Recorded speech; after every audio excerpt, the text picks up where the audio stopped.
Welcome to another episode of Chat Sports Talk. You don't know, my name's Chad. Take a time for real sports. And welcome to week 13 of the college football season. This is my pick and preview video. Go over some of the key conference matchups to determine who's going to face off in conference championship games.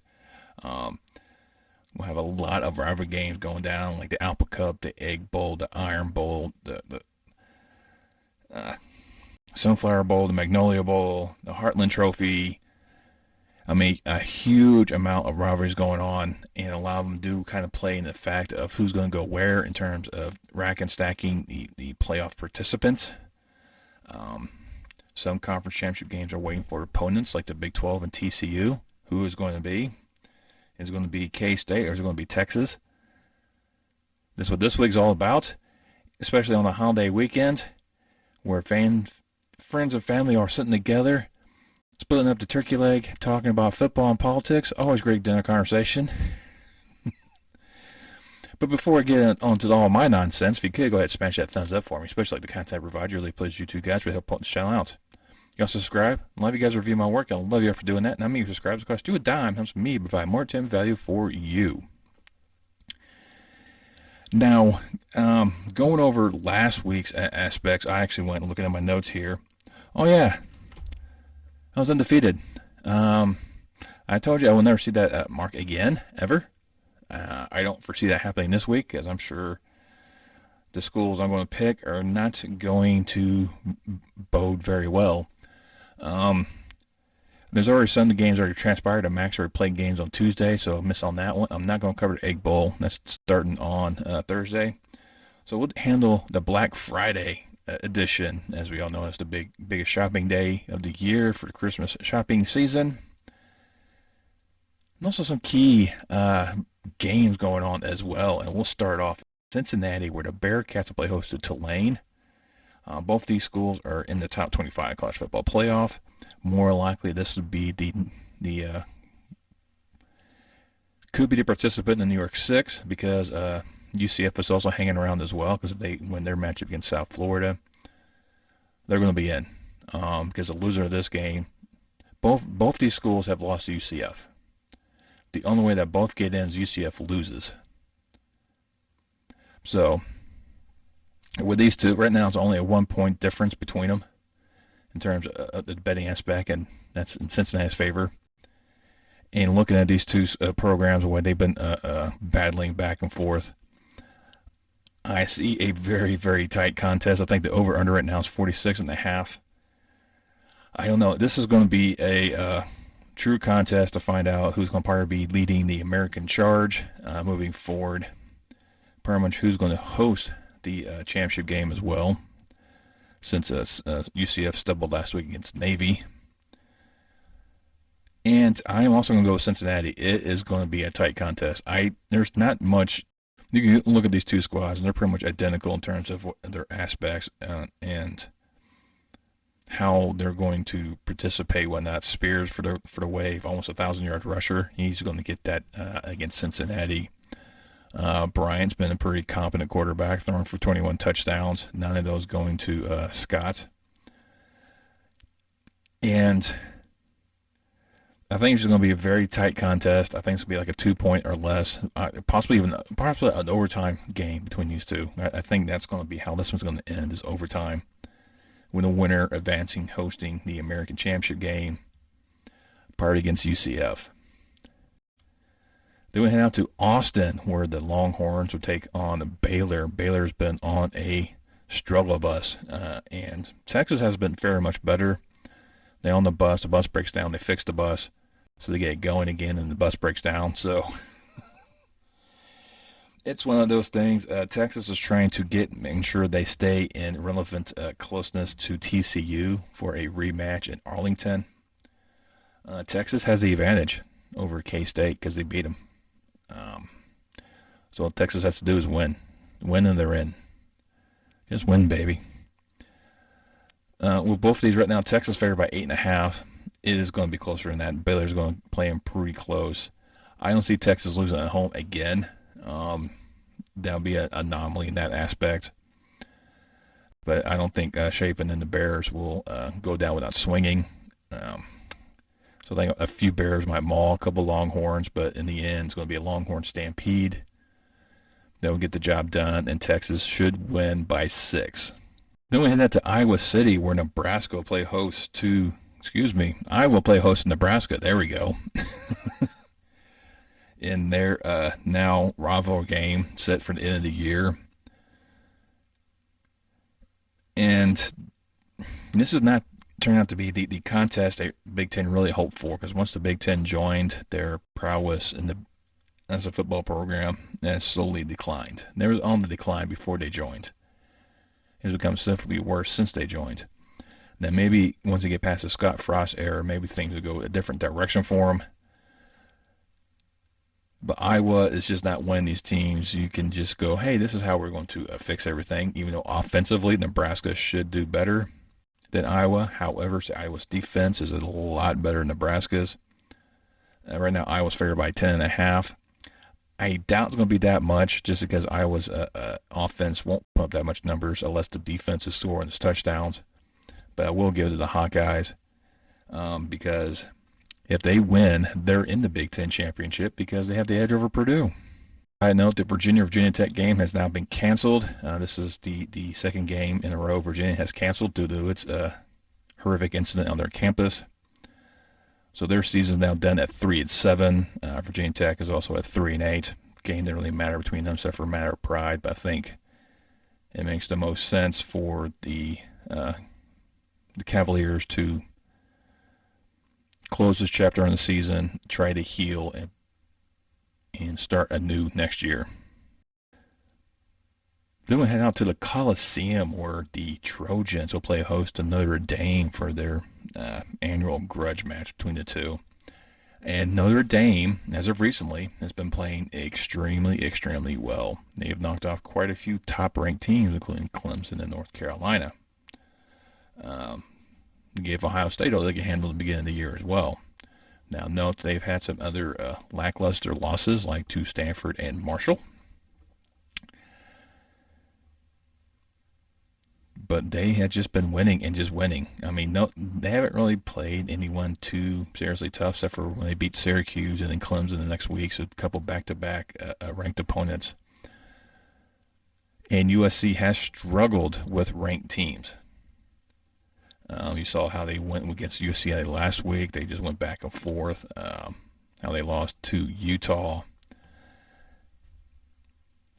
But Caleb Williams is just a special talent. That defense should give the USC some issues from the Irish. The offense should provide some spark as well for the Irish, especially on the ground attack.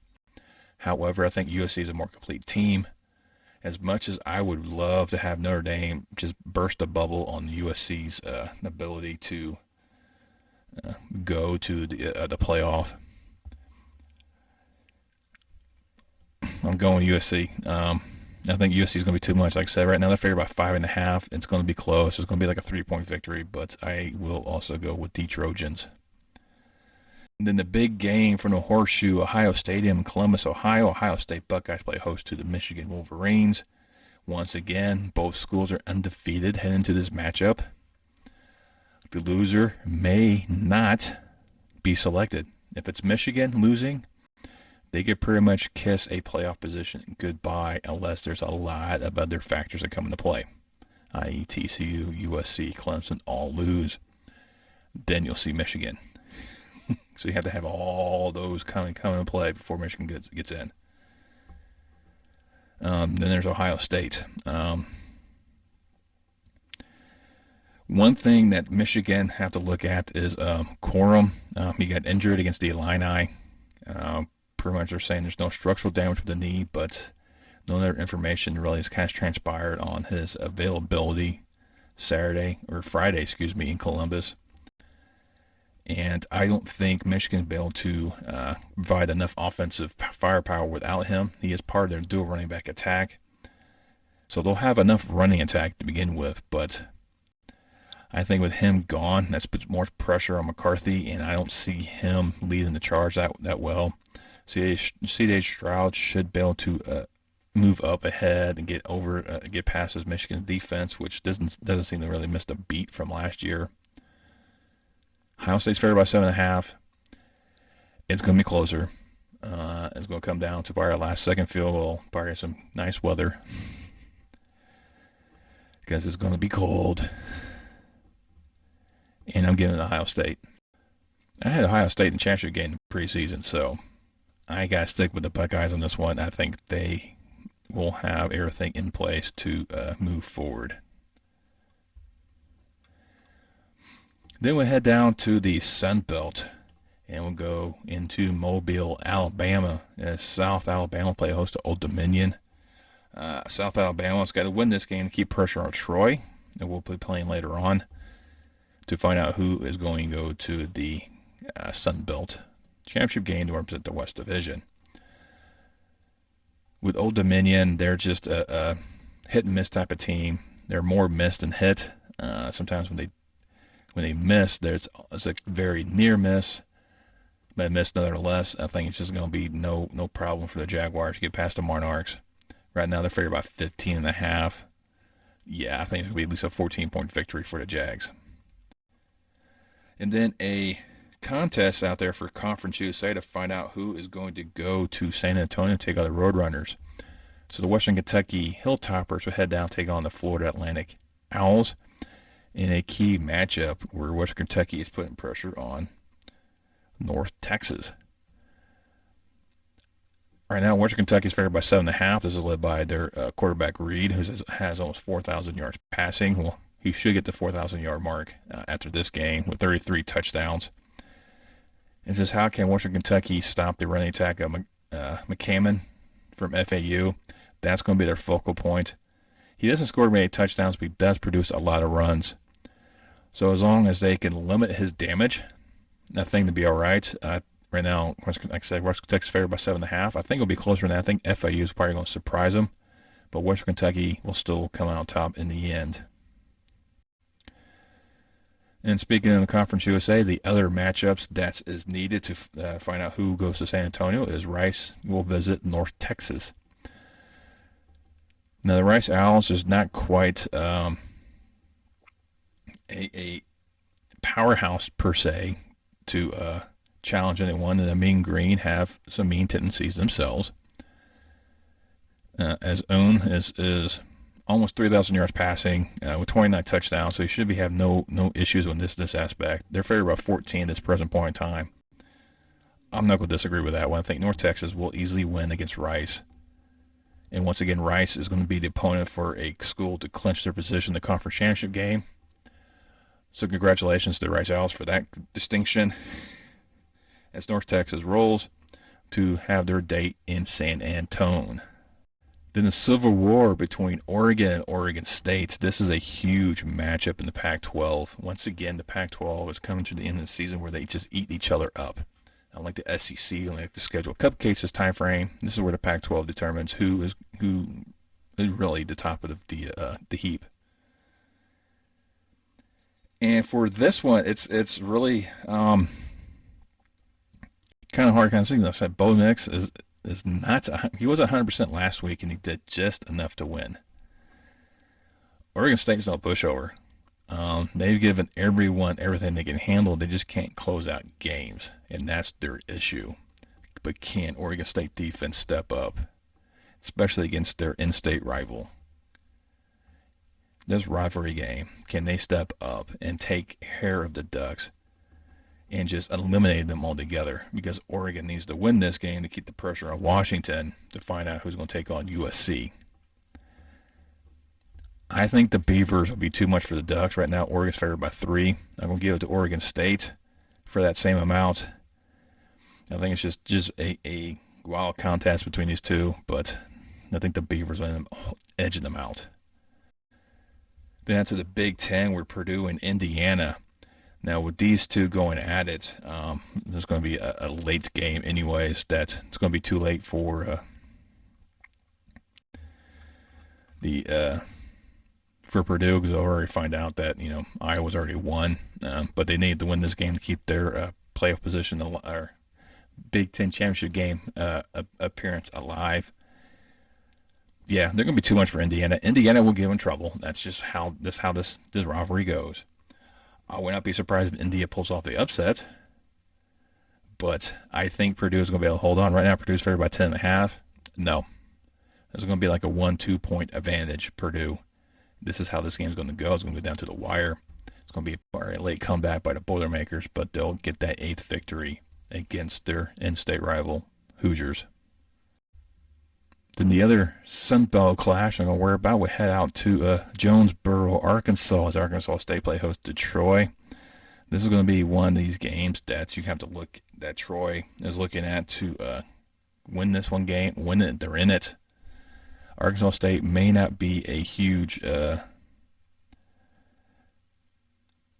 them a lot of Arkansas State right now is not given a lot of love and possibly being a thorn in Troy's side, because right now Troy's favored by 13.5. Vital, it could be a key aspect in that rushing attack, but Blackman for the Red Wolves should provide some passing duality between the two programs, but I think Troy will end up winning. I don't think it's going to be as close, or it's going to be as far as that one is, but I think it's going to be probably at least 10 points that Troy gets the job done and get their game against Coastal Carolina. Then we have the Sunflower Showdown between Kansas and Kansas State. Once again, this is the time frame for Kansas State. Probably will find out that this game is not going to matter to them. This is more of a state pride to find out who's going to win Kansas. In K-State, it's just a very well team. I think Kansas has proven time and time again not to underestimate Jayhawk. I think this one, right now, Kansas State's favored by 11.5. It's going to be closer. As I think K-State may not have some of their players in there. They'll probably start switching them out towards the end of the game just to get guys in there, get some playing time. As this game's not going to really matter much in terms of making it to the Big 12 championship or their pecking order in the Big 12 bowl picture. But I think Kansas State will still end up winning. It will be a lot closer than 11.5. It'll probably be like a 4 or 5 point victory, but the Wildcats over the Jayhawks. And then the last game on the docket, the Apple Cup between Washington and Washington State, another huge rivalry game in the Pac-12. This is the game that Washington's going to look at. It's like they're probably going to know the outcome of the Civil War in Oregon between the Ducks and Beavers, and the Beavers do pull off the upset. Doesn't really matter. Washington still needs to win this victory, get this win, and they're in as well. It's going to be another very tight, close game between these two programs. Just how they play each other anyway, especially right now. This Washington State team is no pushover. Watson is going to be a viable threat for the running attack. How can the Washington defense handle this one? I think they'll be able to handle it quite well. Penix Jr. has shown some great passing numbers and some great games where he's made some really good decisions. He also made some really bad decisions. But him and Ozone are coming up with a nice little dynamic duo between the two, as Ozone is only like 69 yards away from a 1,000-yard receiving season. I don't think he's going to get it though. I think he's going to probably end up, Penix Jr. is probably going to end up passing the ball around a lot just to keep the Cougars on their toes. Right now the Huskies are favored by 2. I think it's going to at least be a 3-point victory as well, but I will give it to the Huskies as they clinch their spot to take on USC for the Pac-12 championship. Well, those are my games. These are the only 12 I'm covering. I said there's so many other games out there to worry about, like the Egg Bowl, the Iron Bowl, the rival game between Michigan State, Penn State. I mean, like I said, there's just so many of them out there. It's really, I have a lot of aspects to a lot of other people. These are games that have aspects to conference championships positions. A lot of these games determine who's going to make it in there between Ohio State and Michigan. Maybe who does not, pretty much a playoff eliminator, possibly. This is how these games are kind of going down. And we'll kind of see how things kind of transpire from here. But hey, just let me know down below which game you're looking forward to seeing. The Notre Dame USC game I'll find entertaining, even though it has nothing to do with any races, but it's just a huge top 25 matchup. See if Notre Dame pull off another upset. Because every time I don't pick them, they win. Hint, hint.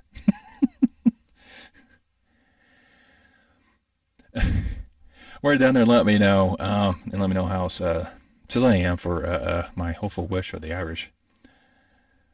I want things to be a miracle. Dang it.